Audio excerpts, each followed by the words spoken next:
Yeah, I mean, well, they made a little run and we kind of weathered the storm. And defensively, we were able to, get a few key stops in there. But, once Ant started going to the hoop and putting the pressure on the rim and, not settling for his in-between game, that was really what was able to finish the game off for us. But, yeah. Timely stops and then being able to get enough buckets. So Just capitalizing on their turnovers, a big thing, being opportunistic. I mean, we were like plus 23 in the possession game, with our offensive rebounds, which we set out to do. We really wanted to do that. And then we got a big one off a free throw late, really, really key one there. So, and then defense was good. We upped the ball pressure in the second half, which was key. Third quarter looked a lot more like us defensively. Proud of the guys for that, and then lastly, I like, while we didn't have great shoot, like our finishing was off, like just couldn't make layups in the first half, which sometimes it happens. I really liked the way that the Ant Cat combo was going tonight. Like, felt like it was in rhythm, and they even found each other at times. So. And did you also see? It seemed like Carl also just going to the rim a lot more when the threes weren't falling, like being aggressive. Yeah, absolutely. I thought he played a real clean game down inside, and I also thought that his threes were all really good looks. A couple of them were down and out. Super happy with the volume. We've been trying to get him to take a few more, and I thought he had some really good looks. That normally go. So. With Ant getting to the basket late, we talk about how that's kind of his superpower. Yeah. He knows it.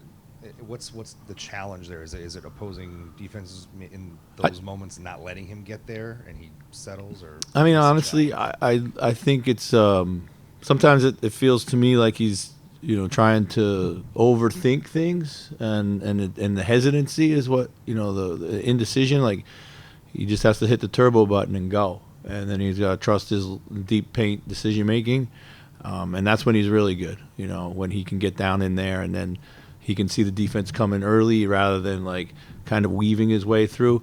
I love the really strong 2-footed finish that he had, when he went down there, and I think that's something he has to also incorporate more of.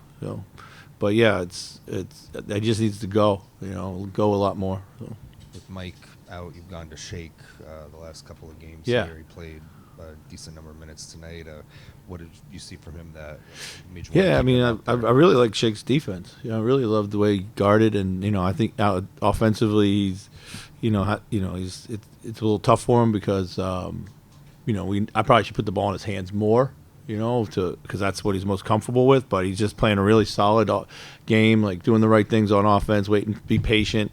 And then I've got no problem with that, but we got to find a way to get him going offensively a little bit better. Guys down at halftime tonight. What was kind of the mood in the locker room? Was there more of a focus or kind of business as usual? No, mood was good, real good. I mean, the guys were annoyed with some of the blown defensive assignments that they were annoyed with themselves, and they, I think they were annoyed just with the finishing. We just basically said, hey, like when we make a few layups, we'll be fine. We're getting every shot that we like. I thought shot selection for the most part was really good tonight. So yeah, mood was good. Mood was good at halftime. So. I feel like it looks to me like Ant and Cat talk to each other in and out of timeouts a lot. Yeah. Is that something that they've always done, or is that developed? They've always had that kind of. I mean, they both talk a lot, so they're naturally going to talk to each other. But they do that a lot. They've always done that. They had a chemistry really early. Like when I got here, was one of the first things that really started forming was their chemistry. On the floor and talking to each other off the floor, and just trying to help each other with the things they see out there.